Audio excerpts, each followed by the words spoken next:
বাংলাদেশের রাজনীতি থেকে কোনো অবস্থাতেই শেখ হাসিনাকে মাইনাস করা যাচ্ছে না। ঘুরে ফিরে তার কথাই আসছে। তিনি যা কিছু করছেন, করার চেষ্টা করছেন বা তাকে কেন্দ্র করে যখন কোনো কথা বলছেন অন্য কেউ, অমনি সেটা ভাইরাল হয়ে যাচ্ছে। এজন্য আমরা সবাই পক্ষে কিংবা বিপক্ষে, ইচ্ছা করে হোক, অনিচ্ছা করে হোক, জেনে হোক কিংবা না জেনে হোক, নিজেদের অস্তিত্ব টিকিয়ে রাখার জন্য বারবার শেখ হাসিনাকে সামনে নিয়ে এসেছি বা আসছি। সবাই শেখ হাসিনার কথা শুনতে চায়। শেখ হাসিনা জুলাই জাদুঘরে, সেখানে লাল টেলিফোন তুলে সাধারণ আমজনতা তাদেরকে শিখিয়ে দেওয়া হচ্ছে, শেখ হাসিনার সঙ্গে কথা বলো। তো তারা কথা বলছে, আপা কেমন আছেন, ডিসেম্বরে আসবেন নাকি, শরীর স্বাস্থ্য কেমন, আমাদেরকে ছেড়ে চলে গেলেন কেন। মানে এই সকল কথাবার্তা যে স্ক্রিপ্ট লিখিত এবং শেখানো, এটা একটা তেলাপোকাও বুঝতে পারে। কিন্তু টিকিট কেটে, 50 টাকা টিকিট কেটে লোকজন সেখানে যাচ্ছেন এবং এই ধরনের কথাবার্তা বলে মূলত শেখ হাসিনাকে লাইমলাইটে আনা হচ্ছে।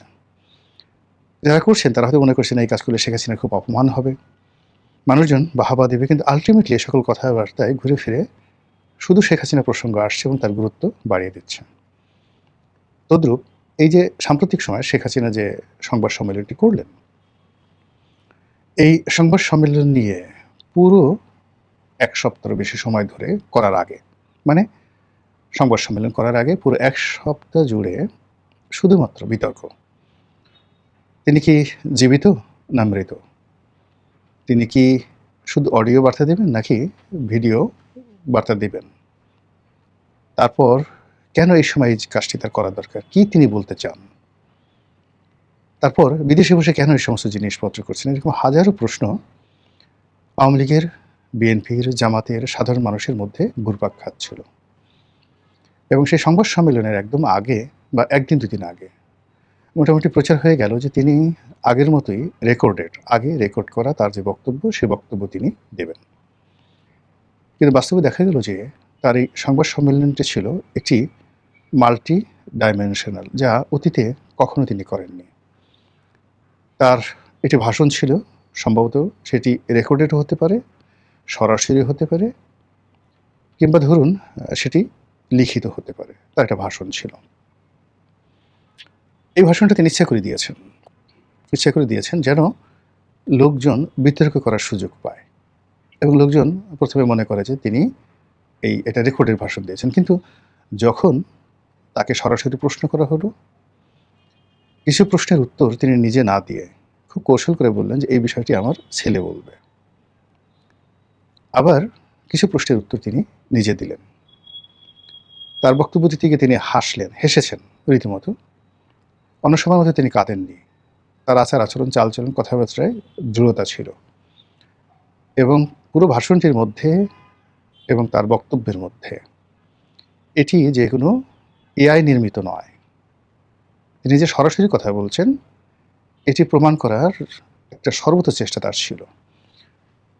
আপনারা জানেনই যে এখন আমি একটু ধীরে, ধীরে কথা বলছি, কিন্তু খুব ফ্লুয়েন্টলি যখন আমাকে কেউ প্রশ্ন করে, আমি যেমন এখন একা, একা কথা বলছি ধীরে, সুস্থে, আস্তে, আস্তে। এই ভার্সনটি আসলে যেকোনো মানুষ নকল করতে পারবে এআই দিয়ে। কিন্তু টেলিভিশনে যখন আমি বক্তব্য দেই বা আমাকে যখন কোনো প্রশ্ন করে কেউ, অথবা ওটার কাউন্টারে আমি যে তাৎক্ষণিক জবাব দেই, এটি কোনো অবস্থাতেই এআই দ্বারা সম্ভব নয়। ২ নম্বর হলো যে মানুষ যে স্বাভাবিক গতিতে হাসে ইন জেনারেল, এটা কখনোই এখনো পর্যন্ত কোনো রোবট এটা তৈরি করতে পারেনি। রোবট হাসতে পারে বা হাসা শব্দ করতে পারে, কিন্তু আপনি বুঝতে পারবেন।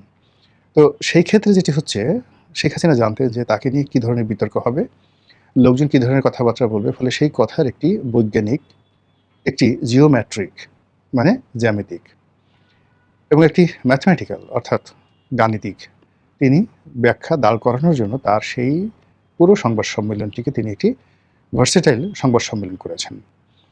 এই সংবাদ সম্মেলনটিতে তিনি এমন কিছু গোমর রেখেছেন, ফাঁক রেখেছেন, ফোকর রেখেছেন, যেন মানুষ প্রশ্ন করতে, সন্দেহ করতে এবং কল্পনা করতে, আওয়ামী লীগকে নিয়ে কল্পনা করতে মানুষ উদ্বুদ্ধ হয়। এটি তার একটা রাজনৈতিক পলিসি। প্রথমত এখানে আওয়ামী লীগের কোনো সিনিয়র নেতা ছিলেন না। লোকজন প্রশ্ন করবে কেন ছিলেন না? তাহলে কি তারা আগে শেখ হাসিনার সঙ্গে নেই, নাকি শেখ হাসিনা তাদেরকে মাইনাস করেছে? ইত্যাদি নানা প্রশ্ন, হোয়াট এভার মেবি, কিন্তু এটা শেখ হাসিনা চেয়েছেন।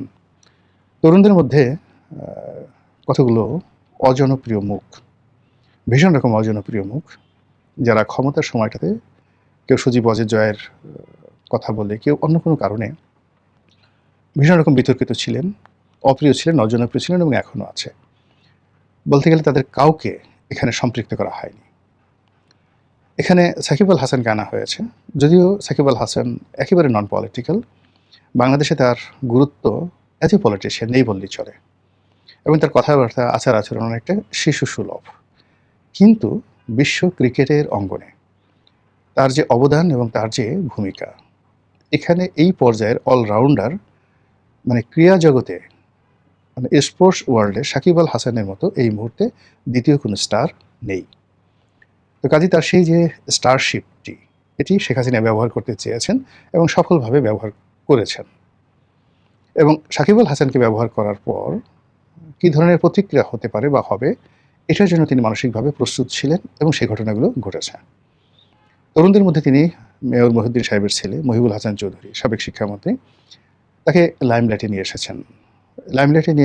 এর মাধ্যমে তিনি আসলে সামনের একটা ভিশন, যে তিনি কী ধরনের তরুণদেরকে সামনে টানতে চাচ্ছেন, রাজনীতিতে সম্পৃক্ত করতে চাচ্ছেন, তার একটা পোর্ট্রেট তিনি মহিবুল হাসান চৌধুরীর মাধ্যমে জাতির সামনে তুলে ধরেছেন।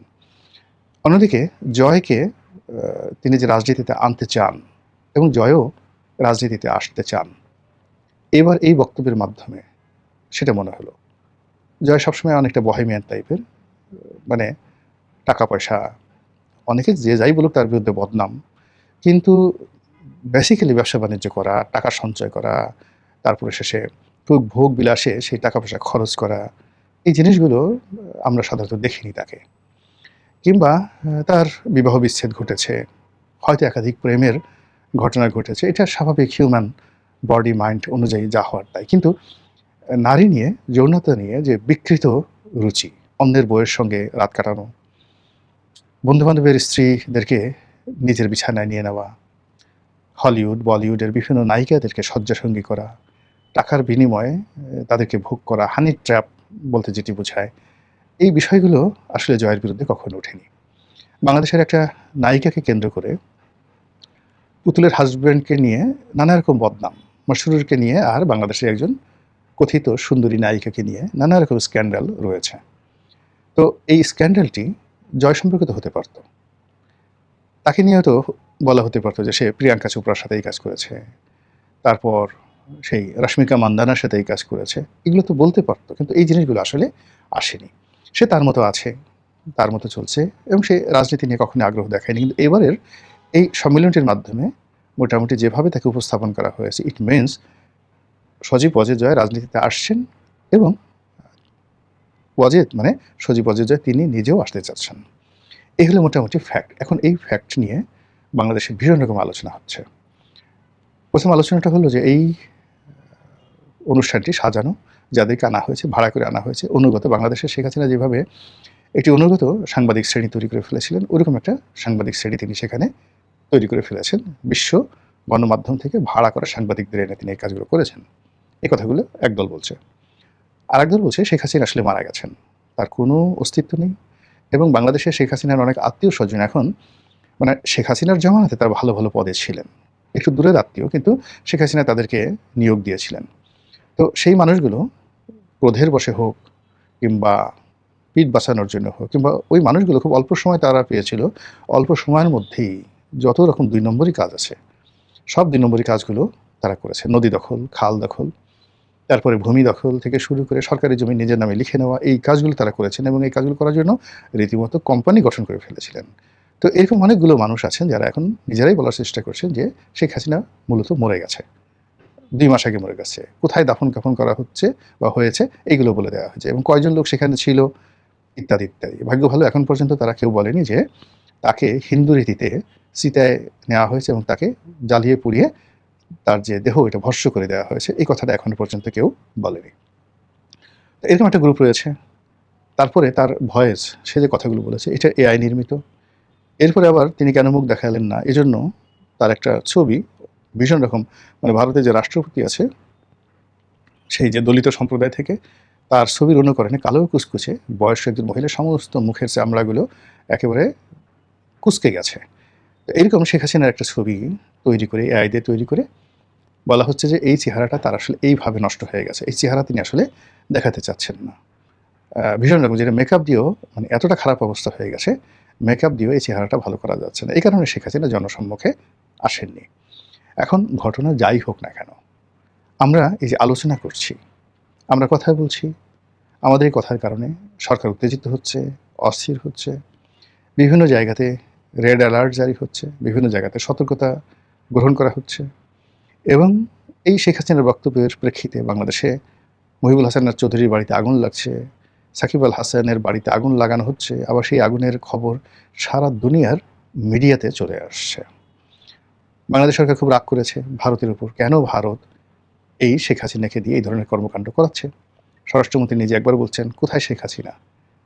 শেখ হাসিনার নামে কেউ আসে নাকি? শেখ হাসিনার কেউ আসে তার ছবিকে দেখা গেছে? ইট মিনস তিনি তো জীবিত নন, বা এটা এআই নির্মিত। আপনারা এটা নিয়ে বাড়াবাড়ি করছেন কেন? ভালো কথা। এই কথা যেভাবে মাননীয় স্বরাষ্ট্রমন্ত্রী বলছেন, একই সময় আবার তার পররাষ্ট্র মন্ত্রণালয়, মানে স্বরাষ্ট্রমন্ত্রীর পররাষ্ট্র মন্ত্রণালয় সরকারকে, ভারত সরকারকে সেই সতর্কতা, মানে যাকে বলা হয় চিঠি তাকে দেওয়া হলো, নিজেদের ক্রোধের কথা বলা হলো, ক্ষোভের কথা বলা হলো এবং যা মুখে আসে সেইভাবে তারা বলল, বলে আবার সেটা ফেসবুকে দেওয়া হলো এবং সেই চিঠি আরও শানিত করার জন্য, আরও তাপিত করার জন্য ৯ বার নাকি সেই চিঠি সংশোধন করা হয়েছে।